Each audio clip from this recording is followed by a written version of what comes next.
Hello, good afternoon mga kakorgi. So welcome ulit dito sa ating channel, ang Corgi 7. So eto na si Basti. Yan, makikipagkulitan na naman niya. Yan. So ayun naman si Blue. So for today's episode mga kakorgi, pag-uusapan natin ngayon yung naging dinaanan nating topic ng nakaraang video ko. Kung ang vegetable ba o ang gulay ay maganda sa ating aso. So kasi meron kasing nagtanong sa akin, nag-message. Sabi niya, "Sir ba, matanong ko lang, yung talaga po ba ang gulay ay maganda sa aso?" So, by the way, mga kakorgi, ito pong sagot ko is by sarili ko pong observation. Then, disclaimer lang po. Ito po ay hindi against doon sa mga nagpapakain ng gulay sa ating aso.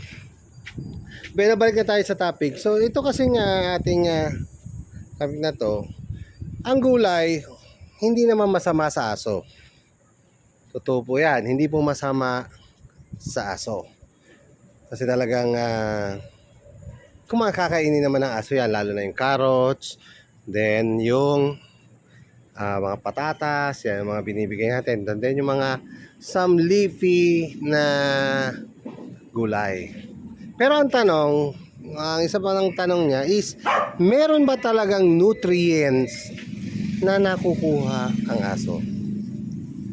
So, hindi ako makapagbigay ng comment kasi basta ito yung sa akin po, yung pangunawa ko lang po ito kasi po ang aso ay isang carnivorous na animal. So, hindi po sila herbivorous or kumakain ng vegetable. Pero yung mga, diba yun, kung mapapansin nyo, yung aso natin, may mga aso na kumakain ng damo. Bakit? Bakit sila kumakain ng damo? So, pagka kasi yan, meron silang stomach spasm, yung mga aso natin, mga alaga nating aso, pag merong hindi magandang nararamdaman sa kanilang digestive system, yan, pansinin nyo, kakain sila ng damo. Bakit to? Kasi po, yung damo, yan po yung pinaka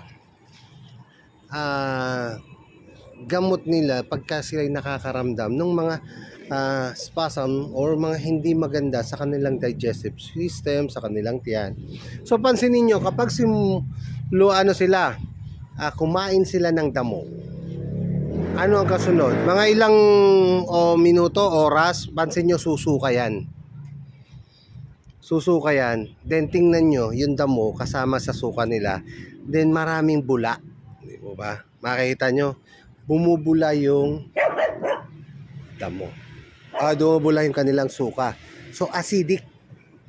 So, yan. Pagka kasi pag nakakaramdam ng ganon, na parang, tayo din, parang ina-acid. So, di ba, umiinom tayo ng gamot. Sila din, yun yung pinakagamot nila kapag nagkakaroon sila ng stomach spasm or kasi hindi naman niya katulad ng tao na parang iinom ng gamot. Sila, yun yung kanilang pinaka gamot kapag sila ay nagkakaroon ng problema sa tiyan.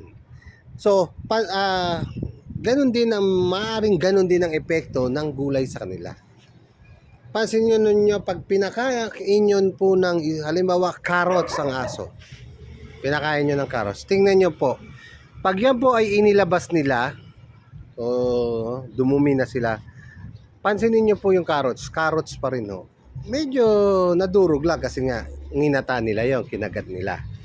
Pero tingnan nyo, carrots pa rin. Bigyan nyo ho ng kangkong, bigyan nyo ng mga leafy foods yan, ng mga gulay, leafy good na vegetable, pansinin nyo, lalabas pa rin po yan na yun pa rin, gulay. So nadurog lang dahil nga nginuyan nila. Pero at the same time, yun pa rin ang gulay pa rin siyang lalabas. So kahit so ulitin ko lang po hindi po ito against dun sa nagpapakain. So wala naman pong masama magpakain ng gulay sa ating aso. Actually, ang gulay pwedeng maituring yan na isang treats sa kanila. So, pero ako po talaga hindi ako nagbibigay ng gulay sa aking mga alaga. Basti! Yan, yan. Sophie! Yan. So, siguro ang gulay is parang ano lang parang treats na lang sa nila yon. Bigyan nyo ng gulay, yan, ngangatain nila. Pero sa ito for my own opinion po ito hindi po ito, wala naman to sa pag-aaral. My own opinion, parang wala naman silang nakukuhang nutrients sa gulay kasi nga hindi sila herbivorous, sila po ay carnivorous. At number one na kailangan ng aso is protina, hindi po yung vitamins na nakukuha sa prutas o sa vegetable. So wala naman pong problema pakainin nyo ng gulay ang aso. Okay naman yon. Talaga namang hindi naman siya masama sa aso. Pero ang sinagot ko lang po yung tanong based on my own opinion po. Tingin ko wala silang nakukuhang vitamins sa vegetable. Isa po fats and protein o protina lang ang kailangan ng aso. Kaya nga din papansin nyo pag bumili kayo ng dog food, ang matataas is yung crude protein. Kasi yun ang kailangan nila. Yun ang kailangan ng katawan ng aso. So Basti, nasaan ka? Sophie. Yan, good girl. Pero pagka sobrang protein naman, masama rin naman sa aso. So as a treats, okay ang naman yan. May consider ko as a treats lang yung gulay. Pero hindi naman siya talaga ang main course ng mga aso natin. Kasi pero ang alam niyo po ba kung anong ginagawa kong o pinapakain ko sa mga aso, bakit magaganda ang coat nila? Aside sa dog food, kasi ang dog food ko yung mura lang itong dog food ko, nasa 500 lang ang 8 kilos itong beef teriyaki. So pinapakain ko lang itong aking mga aso ng once a day. So ito lang po yung cup niya. So dalawang ganito every morning ang pakain ko. Sa afternoon wala po akong pakain sa mga aso. Pero tingnan nyo po, matataba po yan. Hindi naman po totoo yung sinasabi ng bombahin mo sa pagkain, tataba. Hindi po. Nasa bone structure na ng aso yon, sa body structure ng aso nung sila ay, kung ang magulang nila malapad, both parents malapad din po magiging tuta. Ganyan lang po yun. And then balik ako doon kung ano yung pinapakain ko sa mga aso ko, bakit magaganda yung kanilang coat. So nagbibigay ako nung chicken neck. Yung chicken neck, ang gagawin ko lang po sa chicken neck, patatanggal ko lang yung tuka, tapos huhugasan ko. Dito po tingnan niyo po yung yung mga coat ng ating Pomeranian. Tapos si Blue, tingnan yung coat. So every Sunday, kanina umaga nagbigay ako, pasensya na hindi ko na i-video. So bawat isa sa kanila, si Basti binibigyan ko ng 2 chicken neck kasama yung ulo. Pinatatanggal ko lang po yung tuka. Then ganun din po si Sophie, ganun din po si Blue, at yun pong ating Pomeranian naman, nagagawa ko, chinachop ko po ng maliit kasi medyo maliit sila. Yun lang po ang pinapakain ko, at ibinibigay ko po yun ng raw.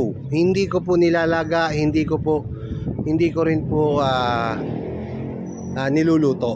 Huhugasan ko lang, then lalagay ko lang sa isang mangkok, aakyat na ako dito, ibibigay ko na po sa kanila. Ganun lang po yung aking diet ng mga aso ko dito sa Corgi Saben. So hindi po ako yun lang po, sa nag-message po sa akin, sa nagtanong, sana nasagot ko yung question mo. So hindi ulitin ko po hindi masama ang gulay sa aso. Pero hindi ko lang ma-sure, hindi ko lang di masigurado kung talagang kailangan ng aso ang gulay. Kasi nga, one reason, ano dyan, ang aso ay hindi po herbivorous, hindi po sila ano sa gulay, sila po ay carnivorous. Ang kailangan nila protina, fats, yan ang mga kailangan nila. So maraming salamat sa inyong panonood. Sana nakapulutan nyo ito ng tips o ng konting tips sa tinakil natin. At sa susunod naman, comment below lang kung ano yung gusto ninyong malaman sa pag-aalaga ng ating corgi or ng anumang breed ng aso. At i-share ko po sa inyo, ito po yung through my experience, kung ano yung pinapractice ko, kung ano yung ginagawa ko dito po sa ating kennel. So enjoy nyo lang po itong ating video at lalaruin ko lang po itong aking mga alaga. Maraming salamat po doon sa fellow corgi enthusiast natin na nagtanong. Maraming salamat po sa question. So enjoy ang inyong panonood ng video. Basi!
Basti! Si Basti mo.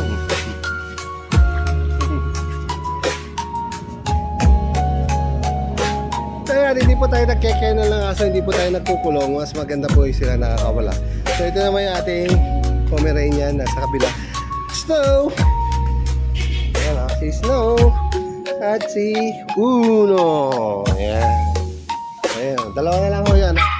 So, maraming salamat po ulit sa inyong panonood mga kakogi, and see you on my next video.